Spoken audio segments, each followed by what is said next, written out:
Kiddushin Nun Hey Amud Bet and Nun Vav Amud Aleph. Sight and insight. לפני עיוור לא תיתן מכשול, where the idea of not putting a stumbling block before a blind person is not limited to a person who doesn't have sight, which is what the Pasuk says, but also to a person who lacks the insight that you might have.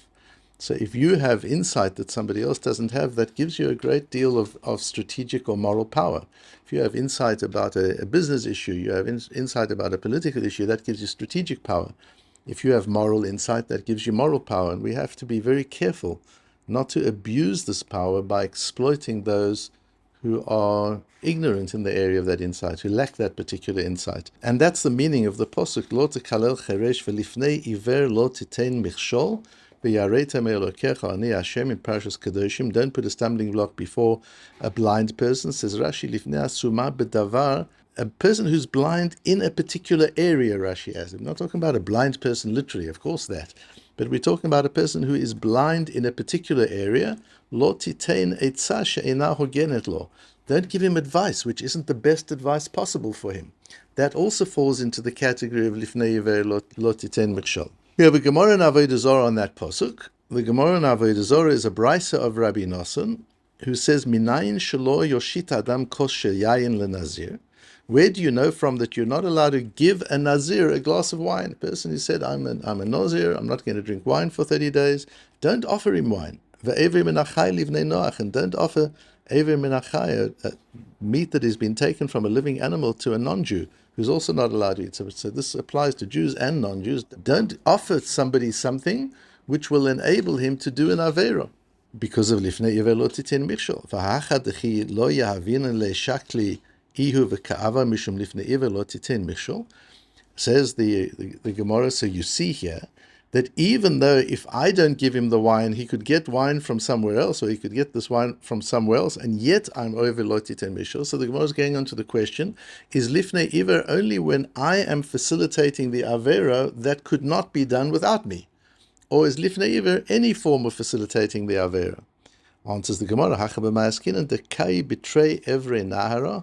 We're talking here where he's on one side of the river and I've got the bottle of wine on the other side of the river. The only way he can get this bottle of wine is if I stretch over the river and pass it to him. And that's why it says in the Brisa, lo yoshit, v'lo ktani lo yiten. It doesn't say you can't give a bottle of wine to a nazir. It says don't stretch over the river to give it to him. Don't give it to him in a way where he wouldn't have other access to it.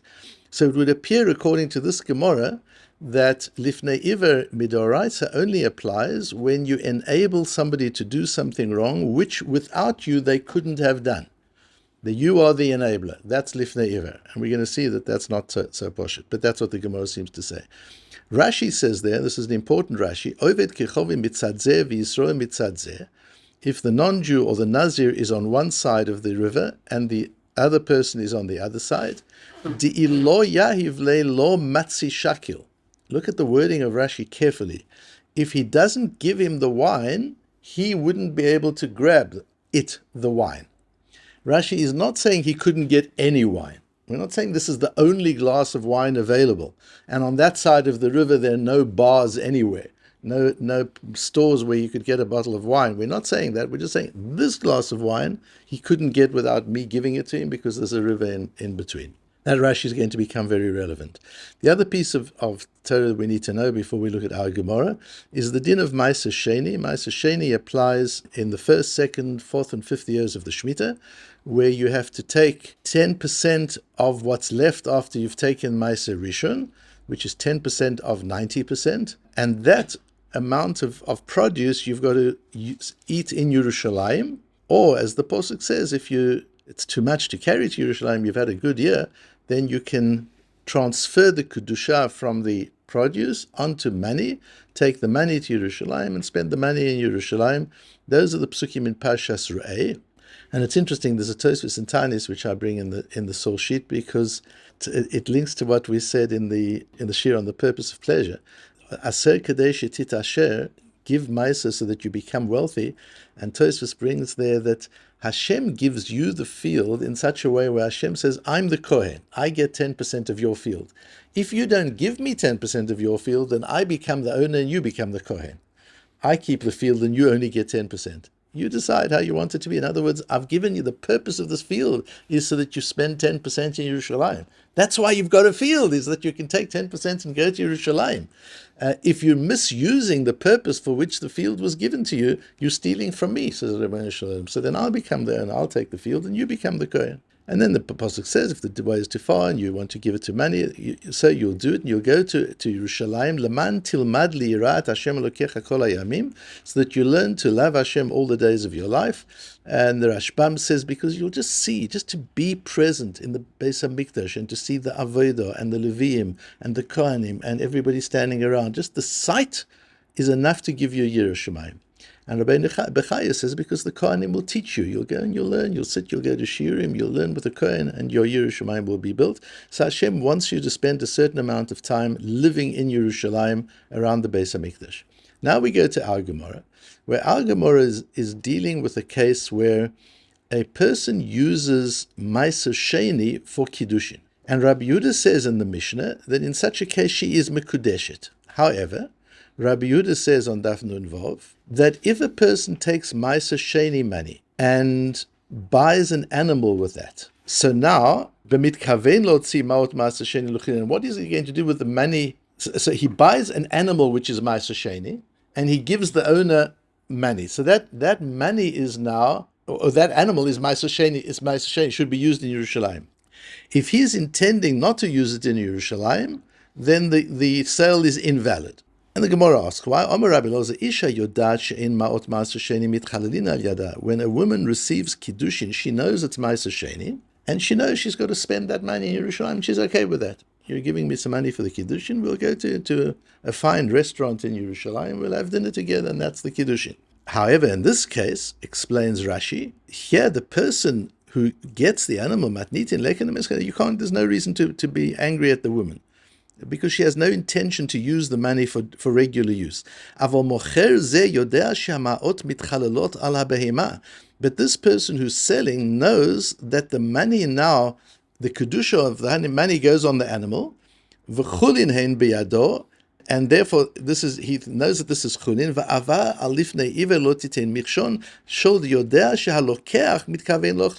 Because he knows the buyer of the animal. Now this animal is Ma'aser Sheni. He knows that the buyer of the animal is going to eat it at home. He's going to shecht it, and he's going to eat it at home. He's not going to take it to Yerushalayim. So he's helping the buyer of the animal to do an avera, says Rashi. לפני עיוור לא תיתן מכשול. Asks Tosfos, how can he be over לפני עיוור לא תיתן מכשול? This person can get another animal. You're not the only supplier of Ma'aser Sheni animals. If he wants to eat Ma'aser Sheni in his home, there are other ways he can get around that.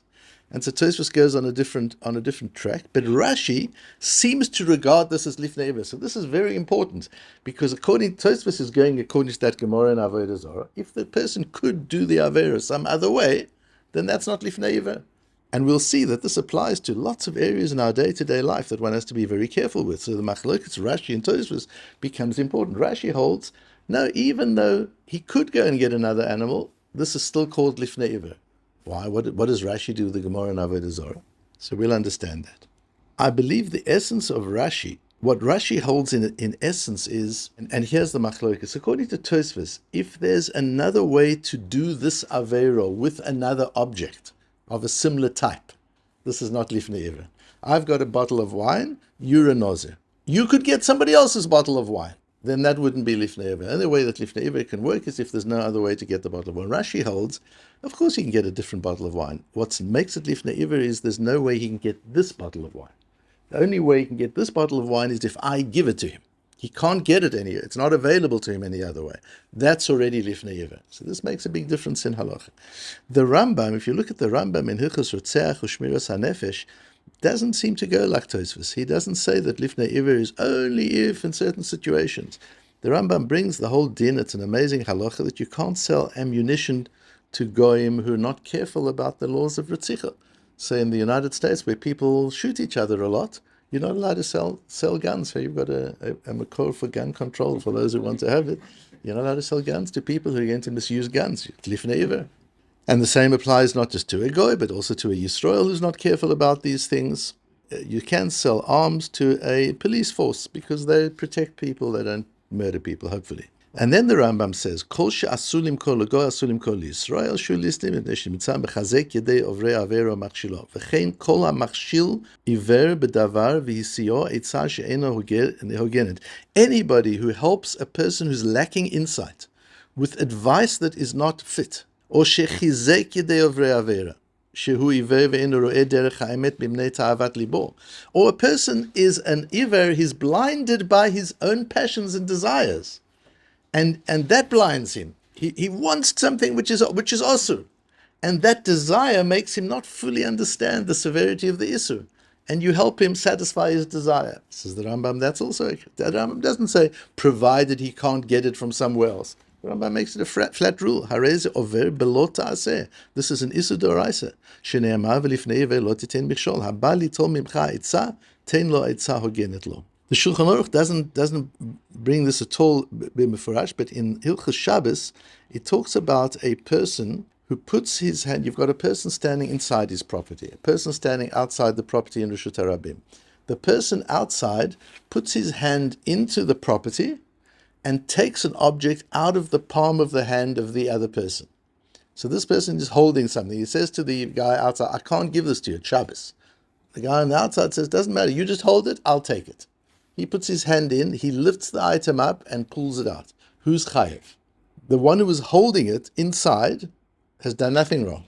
The guy who took it has done the akira and the hanacha. He's lifted it up, he's taken it out into Reshut HaRabim, and he's put it down in Reshut HaRabim. So the man outside has done the whole act of hotzah. The man inside has done nothing. And the Shulchan Aruch says in this case, Hu chayav v'chaveiro patur. The man outside is chayav. The man inside is patur. Aval asur, but he's not allowed to do it. The inside man shouldn't do it. Why? Says the Magen Avraham, Deka'avar mishum lifnei iver lo titen מכשול. That he's been over. It's not an Isur Hotzah. He hasn't done an Isur Shabbos, but he's done an Isur of Lifnei Iver. And then the Magen Avraham goes into a whole analysis of the laws of Lifnei Iver. But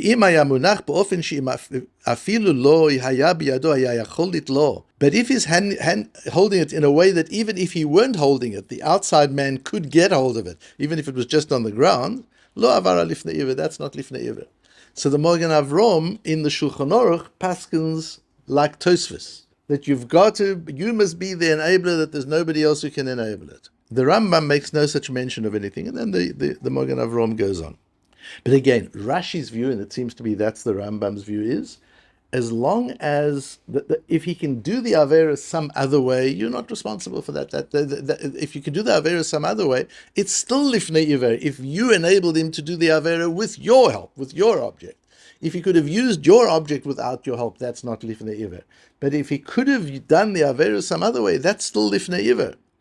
And therefore, in our Gemara, Rashi disagrees with Tosfos. In our Gemara, the Gemara says that if I sell this animal to you, knowing that it's Ma'aser Sheni, and you know that it's Ma'aser Sheni, and I know that you know that it's Ma'aser Sheni, and I know that you have no intention of taking the animal to Yerushalayim, because why would you do that? Why would you buy an animal to take to Yerushalayim? Just take the money to Yerushalayim. So clearly you're buying the animal because you're not planning on going to Yerushalayim. You're planning on doing it here. So I'm enabling the Avera. Says Rashi, that's Lifnei Iver Midorai, so that's proper Lifnei Iver. The Gemara on the next page, on Nun Vav Amud Aleph at the top, talks about the fact that a rat steals food from the table, from the kitchen. And the Gemara says, the rat's not really responsible, it's the hole in the ground that is responsible. Because if the rat had nowhere to hide the food, he wouldn't steal the food. In other words, you've got to go to the source of the enablement. It's the hole, it's creating the conditions for the Avera. The hole makes it possible for the animal to do the Avera. The man standing on this side of the river makes it possible. It's not the only way to do an Avera. Doesn't mean the rat couldn't find another hole.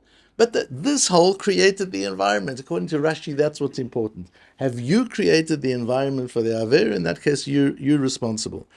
And there's a beautiful piece of Reb Shimshon Raphael Hirsch on this that brings it all together and clearly goes like Rashi and the Rambam, not like the Shulchan Aruch and the Magen Avraham.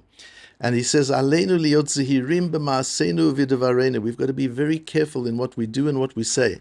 Leval yesakno et shalom re'enu mibchina chomrit or musarit. not to endanger the well-being of a friend, of another person, whether physically or morally. Not only a physical blind person is called an iver,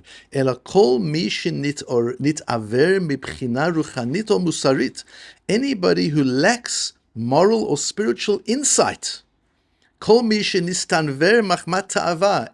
who has been blinded by desire and passion and want. That's also a blind person. Redefinition of what blind is. Blind is not somebody without sight. Blind is somebody without insight. And therefore, not only putting a stumbling block in front of a blind person, but anybody who gives advice that isn't fitting. Or you give somebody something he might use for an avera. You sell a gun to somebody who might use it for murder. It doesn't mean that you're the only supplier of arms, says the Rambam. No, I don't paskin like Tosfos. I paskin like Rashi's approach. That since he couldn't have got this gun without your help, you created the environment for the Averu to be done by supplying the gun. You're not allowed to do that.